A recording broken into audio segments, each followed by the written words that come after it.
Hey guys, episode 130 na tayo. So, welcome to Tandang's Tagalog Toy Reviews. Okay, quickie lang tayo, maiba-iba naman. McFarlane naman tayo.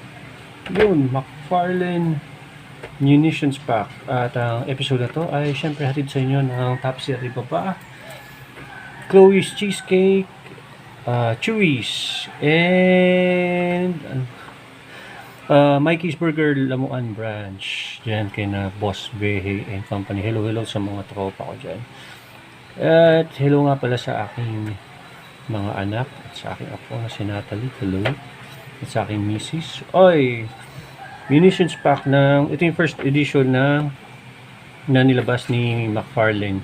Nakuha ko siya sa Shopee at naka 50% off sila. So, naka-jackpot tayo. Galing natang mainland China. Hello nga pala kay Tito Gary and family. 50% off. Ano siya? Sa ngayon naglalaro siya sa mga yung normal price niya 1K plus. Dahil naka-sale siya. So nakuha ko siya nung 700 lang. So sabi dito 50 plus weapons. So tingnan natin kung ilan talaga. Hello nga pala sa mga teammates ko. So may 1, 2, 3, 4, 5, 6, 7, 8, 9, 10, 11, 12, 13, 14, 15, 16. Actually not bad. Comes in basic black.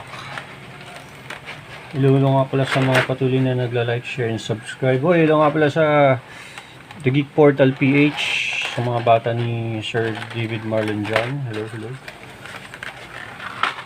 Excited na ba kayo? Mag-Christmas na kayo. Nga pala. Hello kay Tito Kat. Sa best friend ko si Doc. Ito Mike. Hello. Ay, paano ah? Yung sa mga office mates ko dyan. Kaya ko ba? Hello. Yung. Ayun na. So meron tayong wow. Actually, sigurado ako dito Desert Eagle eh. Hindi dito yung hindi ako sigurado kung 511. Hello kay Sir Lion. Ito, ano to? Tawag dito. Baka 511 ito. Dito yung kay FPG na 45 ba? Ito yung kay FPG na 45. Ito, ayan. Yan ang classic bang ni FPJ. So, syempre, ano siya for McFarlane figures. Comes in basic black at yung brown niya na at yung rocket launcher lang niya at silver. Yung rocket launcher niya lang ang merong green. Actually, okay siya. Hindi nagkatama doon gumawa dito. Meron yung Armalite kung tawagin natin sa Pilipinas. At yung walang kamatayang Debola si tawag dito. Si Al Capone. Siyempre ito gagamitin natin ito kay Penguin. Ano siya? Bagay na bagay. Talagang gangster kung gangster. Ayan Actually ito isa sa mga dahilan ko bakit ko binili ito. Ayan bagay na bagay kay Penguin. Saka yung 45 sa kanya ko papagamit. Ayan Mobster boy. So yan. So 700 plus na hindi talaga siya masama. Actually, kung may budget kayo, syempre score nyo. Pero ako more on sa pag may sale lang talaga. Mga off na yan. Guys. So, meron siyang 511 na. AK-47. Uzi. Yan. Para doon sa mga nag-aabang doon sa Pinoy Batman ko, pasulpot-sulpot lang tayo. Pero abang-abang lang. Meron pa akong gagawin dun sa comics. Huwag magalala, abang-awang lang po. Salamat sa inyong patuloy na pagla-like, share, and subscribe. So yung 511 niya, dalawa. Isang shotgun. Actually, maangas yung shotgun niya. So masasabi ko na sulit yung dahil hindi tinamad niya as far as I can tell. Pero kasi yung 45, very simplistic yung yung design. Siyempre 45 yan. Ayan. Siguro, ito medyo would have been great kung ginawa ng detail yung grip. Yeah, that's just me. Wala pa sa kapatid ko si Gory. Siyempre, oy! Yun Ito, meron yung classic Joker na yung kay tawag ito yung sa kay Batkitan ano nito? Jack Nicholson niya yan. Ito yung kasama dun sa Grim Knight. Yan. Pagod kasi ako ng Grim Knight. Nakita ko na siya. Ito naman kay Peacemaker. So sa Pilipinas, hindi naman Desert Eagle nito. Ito tawag natin dito sa Pilipinas is tawag dito? Silencer.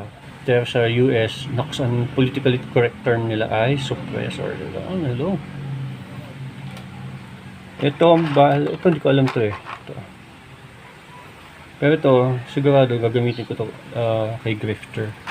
Ayan. Ito favorite character ni Tito Kat. Hello Tito Kat. From Yes Valiches. Para sa 700 plus. Yes. Sulit siya sa akin. Pero yung pack na to, nasa inyo naman yun kung i-score nyo siya kung may budget kayo for 1K. Pero sa akin 700 something. Di pa ako umabot ng 800 to Shopee yata yung Lazada. So it's very okay na talaga. Yun. Ito din isa sa mga naabangan ko yan. Medyo futuristic na heavy barrel. Tanong ko nga kay Mrs. kung nakakagamit kami pang COD yung dating babagay ba siya? Masyado yata siya malaki para kay Masyado siya malaki para kay Red Hood. Pero okay naman. Yung Red Hood ko kasi sa yung Barbara Gordon ko, medyo mahilig sa mga beng-beng. Yan. Baka kay Barbara Gordon gumana ito. Actually, ang bala kong gamitin kay Barbara Gordon, ito. Yan. Siya parang pang video game Yun At meron pa siyang made in China. Walang yan. Lahat na lang ginawa sa China. Bagay ba ito dito? Try natin. Okay naman. Pero masyadong yata malaki para kay Red Hood. So, but definitely gagamitin natin siya. Tapos, ito, babalik natin.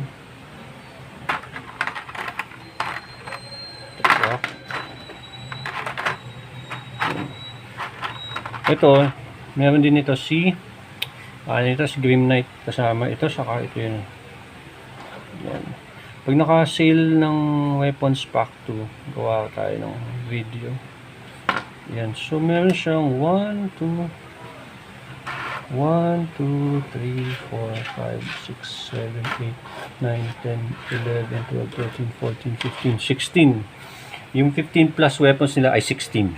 Okay. Actually, tama naman. Ito. Angas to